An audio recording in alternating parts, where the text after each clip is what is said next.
Vanessa llega a una farmacia, pide auxilio, empieza a gritar, por favor, socorro, ayuda.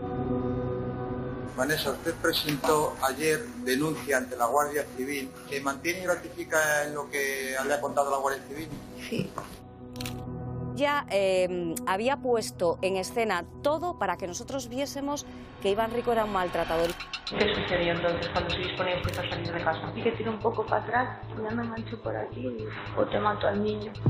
Estaba absolutamente convencida de que un día la iba a matar. Y yo sentía que se me iba entre los dedos y que no podía hacer nada. Y me echó algo caliente. ¿Por dónde le echó ese líquido? Por la zona púbica y por la pierna. ¿Llegó a echarle esa sustancia en los labios vaginales? Yo no sé caliente la zona, no lo sé.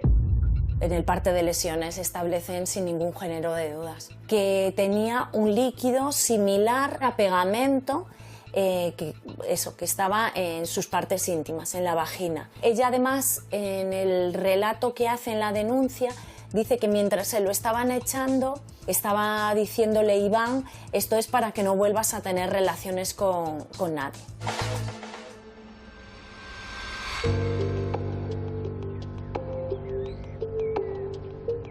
Sí, me habían dicho de que si la había agredido, que si le había echado pegamento en la vagina. Y yo, no, imposible. Pues yo quedé, pero flipando. Yo aún le dije al Guardia Civil, dije, pero esto que es un episodio del CSI, yo no me lo creía. Es que es de película. La declaración de Iván a mí lo que me transmite es desprecio hacia las instituciones. ¿Se encuentra usted bien para declarar? Sí. Sus contestaciones eran rápidas. Yo me enteré por la mañana, ayer por la mañana, de la supuesta denuncia por la prensa. Te sonaba todo un poco como preparado. Y yo, como ayer estuve desde las 9 de la noche hasta las 9:15, 9:20 de la mañana durmiendo, pues yo soy inocente de todo lo que se me acusa. La sensación que te daba es de que estaba mintiendo. Me parecía un monstruo. En cuanto a la situación personal del detenido, vamos a solicitar su ingreso en prisión provisional, comunicada y confianza. El momento más duro que recuerdo en la cárcel, pues cuando fue el caso del pegamento, el ingreso a prisión. Y el funcionario, cuando estaba entrando para el detector de metales y para la habitación de cacheo, pues me metió 4 sopapos. Me decía, hijo puta, cacho carne con ojos, que yo tengo 2 hijas. Digo, y yo también. Y pensaba que lo había hecho y me dio 4 cachetadas. Se inicia el proceso judicial, que es la búsqueda de pruebas, pero estamos, simplemente tranquilas y a la espera de que se lleve a cabo la investigación por la Policía Judicial. Voy al juzgado, me encuentro con miembros de la Guardia Civil, del cuartel de la Guardia Civil de Favero. Me dicen, no, mejor siéntate. Y allí en el propio juzgado es cuando me dicen que van a detener a Vanessa. Que ella ha reconstituido todas las pruebas, que ha hecho todo, y que Iván no ha cometido los hechos que ella ha denunciado. La Guardia Civil en Favero se dan cuenta que delante de la casa de Vanessa hay un establecimiento comercial en el que hay cámaras y entonces piden las grabaciones y efectivamente encuentran que Vanessa ha comprado la cinta, las medias, la cinta aislante, las cuchillas para autolesionarse, que ha comprado todo, incluso consiguen el ticket. 17 años tenía pensado comerme allí dentro. Días después de salir de prisión, cuando salí por lo del pegamento que le habían cazado de que era todo mentira, aún por Bembibre, iba andando por la calle y oía a la gente, mira, ese es el pegacoños. Así que imagínate. Es el apodo que le pusieron en el pueblo y todavía algunos le llaman así, desgraciadamente. Como han visto, la Guardia Civil le da la vuelta al caso. Había sido la propia Vanessa la que había comprado el pegamento, la cinta adhesiva, las bridas con las que presuntamente Iván la había tratado de secuestrar. En el juicio, gracias a Dios, se demostró que eso era una denuncia falsa y la verdad queda al descubierto.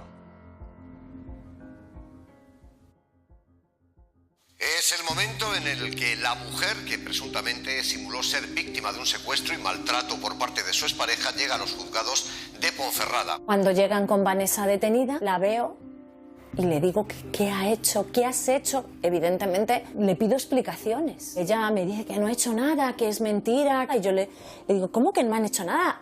Lo acabo de ver, o sea, acabo de ver que fuiste tú. Recuerdo que en las imágenes que además me muestran las imágenes del bazar chino, se ve claramente cómo ella compra unas bridas, compra esparadrapo, compra una especie o algo similar al superglue, pegamento muy potente, y compra unas medias y además muestra también el ticket de compra. Podría haber pruebas suficientes para asegurar que ella misma compró los objetos utilizados para el supuesto secuestro. El 3 de febrero de 2020 empieza el juicio en la audiencia provincial. Ella llega, bueno, pues acompañada de 2 mujeres, y recuerdo que la verdad es que llegó sonriente, fumando, o sea, entró en el juzgado, no miró ya para los medios de comunicación, era otra Vanessa totalmente distinta, se volvió a inventar otra trama totalmente distinta, acusó a su ex abogada, a Emilia Esteban, y al sargento de la Guardia Civil de haber, bueno, en connivencia, haber preparado todo y habérselo dicho a ella para que lo hiciera. En los sucesivos juicios que tuvo, ¿no?, por estos hechos, ella alegó que yo le había convencido para preparar todo esto. Fue muy duro. Finalmente, para Vanessa, la condena es de 10 años y 8 meses de prisión, una indemnización de 25.000 euros y una multa de 10 meses, si no recuerdo mal. Tuve 317 días en prisión por algo que no hice. Lo único que se me ocurre decir es pues que esta mujer intentó arruinarme la vida, casi lo consigue, estuvo cerca, me mandó a la cárcel casi 1 año. Gracias a la investigación de la Guardia Civil, a última hora estoy fuera, y que procuren investigar más las denuncias, porque si no, al final la cárcel se llena de inocentes. Iván, te estamos viendo en pantalla dentro del circuito del plató mientras vemos los vídeos, y se te ve súper emocionado. Yo es que me pongo a escuchar estos temas y se me ponen los pelos como escarpias. No es para menos, después de todo lo que has pasado. Pero bueno, lo bueno, ahora seguimos hablando contigo, es que has rehecho tu vida, que ahora mismo estás con tu nueva novia, que es sí. Ana, una persona que te apoya, la mujer que ahora mismo está a tu lado y que sabe mejor que nadie el calvario por el que has pasado. Vamos a escucharla. Llevamos 5 o 6 años juntos, lo conocí aquí en Bembibre. Yo creo que le va a venir bien que la gente sepa lo que él ha pasado y lo que ha sufrido. Creo que la gente debe de saberlo. Te cuenta historias que ha vivido en la cárcel y se te ponen los pelos de punta. O sea, es que dices, es imposible que una persona que no ha hecho nada, que simplemente es por despecho de una mujer, porque es un despecho de una mujer, porque él no quería estar con ella, y tener que pasar por todo lo que te cuenta en la cárcel, es que dices, madre mía, y ya no en la cárcel, o sea, fuera. Porque yo cuando empecé con él me decía la gente, pero Ana, ¿pero cómo sales con Iván? Digo, ¿pero qué pasa? Que no, pero tú realmente lo conoces. Mira, a ver, que es un maltratador, que es no sé qué. Estamos hablando de personas, de sus sentimientos, de sus vidas. Esto no es moco de pavo, que no, que se sufre, y al que le toca la china, pero bien. Iván, has pasado un calvario. ¿En el pueblo siguen llamándote a alguno o sigue dudando de ti? ¿Te sigue llamando por ese apodo tan lamentable que has comentado hace un instante? Pues sí, cuando alguien pregunta a ver si conocen a Iván y dicen que Iván, dicen el pegacoños. Ah, sí, sé quién es. Esa es una etiqueta que va a llevar ya de por vida. Sí, es una condena social y encima la gente duda de ti aunque hayas salido inocente. Decía tu novia, tu pareja, tu gran apoyo ahora mismo, que fue durísima la parte de prisión cuando nadie te creía, ¿no? Bastante. Solo con decirte que adelgacé 6 kilos la primera semana, imagínate. Cuando la Guardia Civil te detiene y te dice que te han acusado de poner pegamento a a tu exnovia en la vagina y te meten a un calabozo y te interrogan, ¿qué es lo primero que piensas ahí? Hostia, pues te pasan mil cosas por la cabeza. Te dicen, has cometido este delito. Bueno, ya primeramente te detienen y no te lo dicen hasta que no llegas a comisaría o al cuartel. Y ya cuando te lo dicen dices, pero esto que es una película, esto tiene que ser mentira. Y no, pues no era mentira. Supuestamente simuló bien un delito y gracias a Dios a la Guardia Civil que investigó, porque hubo un guardia civil que me decía, yo creo que tan tonto para hacer esto no eres. Y dije, bueno, pues a ver si investigáis un poco y sacáis la verdad. Y al final salió. Y se demostró. ¿Ella lo hizo todo porque tú la dejabas? Es decir, ¿ella te amaba tanto o de tan mala manera que dijo, este tío a mí no me deja, antes de que me deje lo meto a la cárcel? Yo no sé si era porque me amaba o porque quería vivir tipo parásito de una persona, pero vamos, le salió el tiro por la culata. ¿Cuál crees que fue el móvil tú realmente? Porque hablas de dos posibilidades, ¿no? Le tenía alergia al trabajo, puede ser porque tenía la filosofía del parásito. Es decir, que quería ganar dinero contigo. Eso es. Yo le quiero preguntar a Iván, claro, la impotencia, ¿no?, de saber que tú no has hecho esa atrocidad de la que te están acusando, de que además estás en prisión porque llegas a estar casi un año entre rejas, y sobre todo cuando hablas con tu familia. Yo no sé si la duda revoloteaba por los miembros de tu familia y eso también me imagino que te produce una sensación de angustia tremenda, ¿no? Sí, había familiares que creían que sí que lo había hecho. Es que, claro, se montó muy bien la película.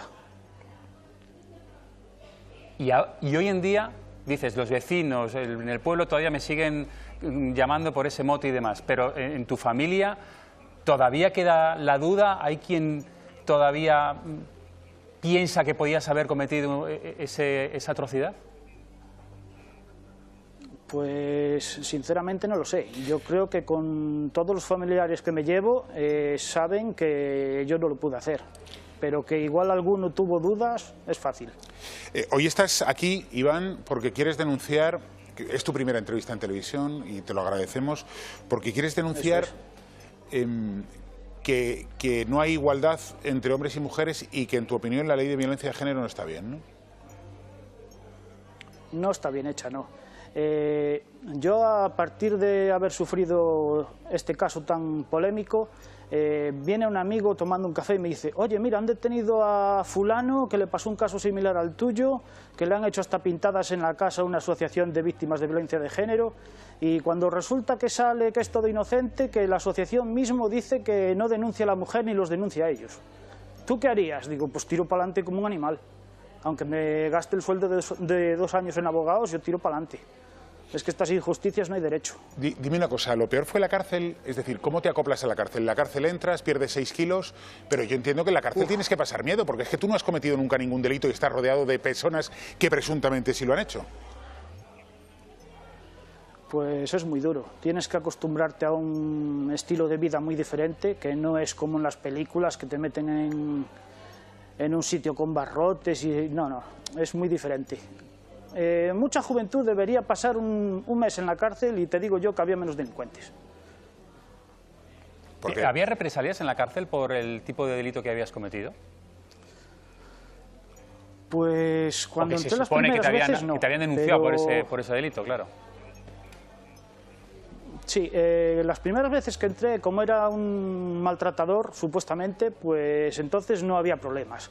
Pero en el momento que sonó el boom del pegamento, al ingresar en prisión, había hasta presos que conocía de otras veces que había entrado allí y que sí que creían que lo había hecho, y hubo un preso que me dijo, ten cuidado que hay algunos que quieren partirte la cara. Y Iván, ¿llegaste a pensar en algún momento que te ibas a comer 17 años de prisión por una denuncia falsa? Sí, como mínimo. O sea, como mínimo por el último delito creo que eran 17 o más. Y los anteriores, si me aplicaban ese, pues suma y sigue. Porque claro, ¿a ti alguien te preguntaba si eras inocente cuando te detenían y te metían al calabozo?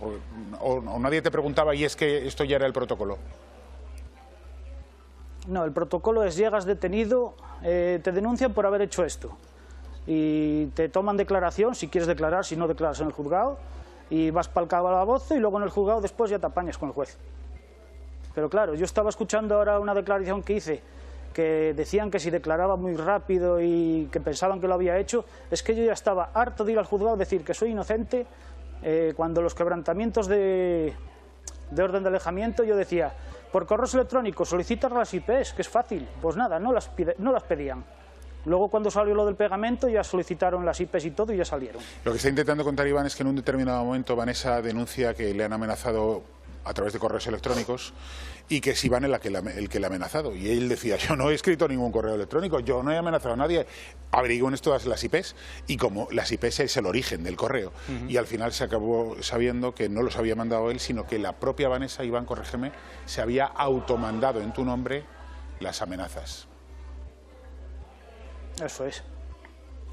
Realmente siempre es lo que hacía ella, ¿no? Se autolesionaba, le echaba la culpa a Iván. Oye, Iván, ¿tú llegaste a hablar con Vanessa cuando ella es condenada, cuando a ti te liberan? ¿En algún momento? No, desde el momento que me puso la primera denuncia no volví a cruzar palabra con ella. Pues Iván, yo te agradezco muchísimo que hayas hablado por primera vez. Creo que era el momento. Ella está cumpliendo 10 años de prisión por haberte denunciado de forma falsa, manifiestamente falsa. Pero tú te comiste un año de prisión de forma injusta. Así que desde aquí, Iván, un abrazo enorme y que ojalá esto no vuelva a pasar. Ojalá. A ver si cambian con un poco de suerte la ley. Iván, un abrazo, gracias. Muchas gracias. Cuando ocurre este tipo de casos flagrantes de una denuncia falsa, ¿qué puede hacer la víctima, en este caso Iván? Es una impotencia tremenda, ¿no, Bárbara? Evidentemente, pues lo único que puede hacer en este tipo de casos es defenderse, porque qué fácil, ¿no?, estructurar un testimonio mínimamente verosímil, más o menos persistente, ¿no?, que ratifica su denuncia en el juzgado, lógico. Con eso vale para dar credibilidad al testimonio de una mujer. En este caso, si no hubiese habido los vídeos que demuestran que era falso, se hubiese comido los 17 años, y te lo digo por experiencia, se los hubiese comido. He oído varias veces lo de ¿cómo has demostrado tu inocencia? Demostrar mi inocencia, eso es una aberración jurídica que solo pasa en estos casos, cuando la denunciante es una mujer y en esta tipología de delitos, porque la carga de la prueba la tiene la acusación siempre. Él no tiene que demostrar su inocencia y aún así la ha tenido que demostrar con esos vídeos. Es que es una aberración. Este hombre ha estado un año en prisión. También habrá quien diga, hombre, no, el sistema funciona porque hubo una investigación y se demuestra finalmente que la denuncia es falsa. Unos vídeos por casualidad. No. ¿Cuántos hombres son inocentes? No ha habido ningún vídeo y se han comido la condena, Bárbara, porque a las mujeres hay que creerlas sí o sí. Hay que recordar que llevamos 40 mujeres asesinadas. Sí, pero estamos hablando solamente en este mes, vamos a ver. Efectivamente. ¿Vale? Que las denuncias falsas son el 0,03 del total. No, eso es falso. Bueno, perdóname. Eso es falso. Datos Consejo General del Estado, no me lo estoy inventando yo. Estamos hablando entre profesionales. Del Poder Judicial. Vamos a hablar entre profesionales, claro. No vamos a hacer demagogia. El Consejo General del Poder Judicial, cuando publica esas cifras, se está refiriendo a las sentencias absolutorias donde se demuestra, después de un juicio, que los hechos no han sucedido, como este caso. No a todas esas denuncias que se archivan por falta de pruebas o que salen absueltos por falta de pruebas, que el fiscal luego no repite contra ella y por tanto no hay un juicio. Eso no entra en la estadística. Así que si hablamos entre profesionales nos quitamos la demagogia. Me parece muy bien, Bárbara, pero yo recuerdo solamente que 40 mujeres llevamos asesinadas en lo que va de año, 10 en el último mes. Es tremendo lo que le ha pasado a este hombre, Iván. Es decir, yo evidentemente denuncio cuando alguien comete un delito como es la simulación de algo así, ¿no? Es cierto también que, claro, me pongo en la piel de Iván y me pasa a mí, y es tremendo pasar 317 días en la cárcel siendo víctima de algo, pero es que a ti no te va a siendo, pasar. acusado por algo que es injusto. Pero también es cierto, ¿cuántas mujeres hay? Miles de mujeres hay, y hemos tratado el tema al principio del programa, que están siendo maltratadas, vejadas, insultadas y asesinadas diariamente en nuestro país, un segundito, y diariamente en nuestro país. Rápido, y es cierto lo que les está ocurriendo. Y esos maltratadores deben ir a la cárcel. No todas las personas cometen un delito de denuncia falsa. No todas las mujeres lo hacen. No todas lo hacen. A lo único que lleva es a la... muy pequeñito, y yo lo denuncio. Perdona, no te preocupes. Lo único que lleva ese discurso es a la criminalización de los varones que llevamos viendo aquí desde hace ya unas cuantas décadas. Vamos en el discurso de hermana, yo te creo, pero ¿por qué le voy a tener que creer a ella o le voy a tener que creer a él? Creeré en la justicia, como es lógico. En segundo lugar, España es el único sitio que yo recuerdo en el mundo occidental donde existen tribunales en los que, según el ADN que tengas, te van a juzgar de una manera u otra. Es decir, al más puro estilo Alabama, siglo XIX. En ningún país occidental se te juzga distinto según tu ADN. Perdóname, es que es una cosa que nos hemos habituado a escuchar en los medios de comunicación, pero es una verdadera, como bien dice Bárbara, más de 1000 mujeres asesinadas llevamos en los últimos años debido a la violencia de género. Hay un protocolo que es cierto que cuando el este hombre está libre de puro milagro, de puro milagro. Efectivamente, pero ¿cuántos hombres sí que cometen ese tipo de delitos? No es cierto que de puro milagro, no es cierto que de puro milagro. Es verdad que existían unos vídeos, pero también la Guardia Civil comprobó las declaraciones que no eran coherentes, el comportamiento errático. Y lo descabellado de la denuncia. Había 6 denuncias previas, o 7 u 8, ya no recuerdo, en las que en todas entró en provisión provisional y tuvo que pagar una fianza para poder salir. Dicho esto, esta no es la primera vez que Vanessa acusa a alguien de malos tratos en falso. Antes lo intentó arruinar la vida de un compañero de trabajo acusándole de supuestos roces y gestos obscenos que nunca tuvieron lugar. Esta es su primera denuncia falsa.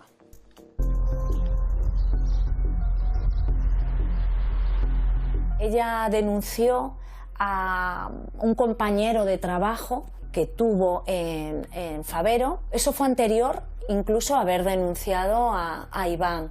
Soy una de las tantas víctimas que hubo con Vanessa. Yo trabajaba en el pabellón cubierto de Favero como responsable de instalaciones deportivas y ella empezó a trabajar para que cuando yo hiciera mis vacaciones alguien quedara al frente de esas instalaciones.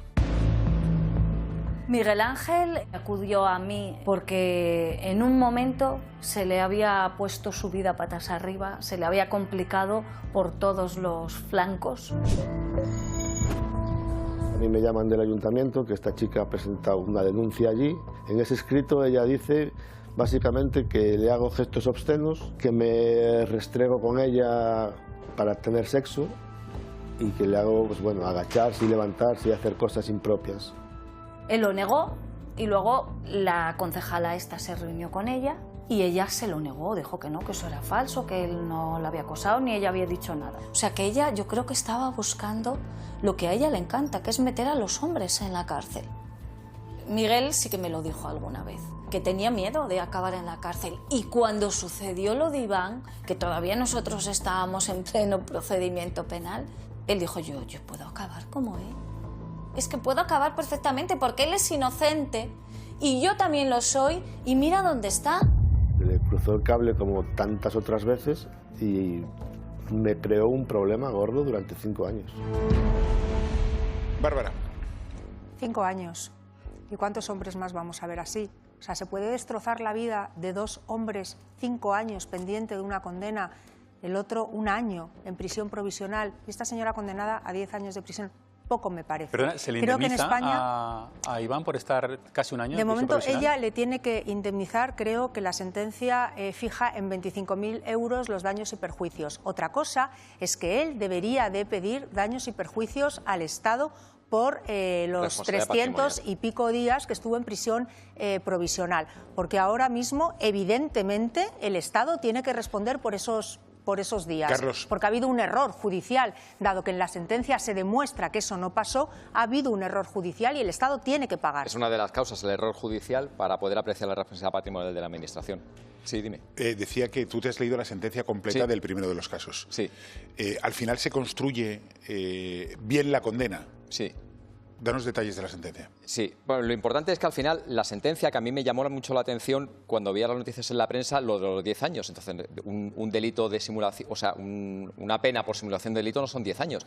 No entendía dónde estaba el resto de la condena. Entonces, es que ella al final se la condena por 2 delitos de detención ilegal.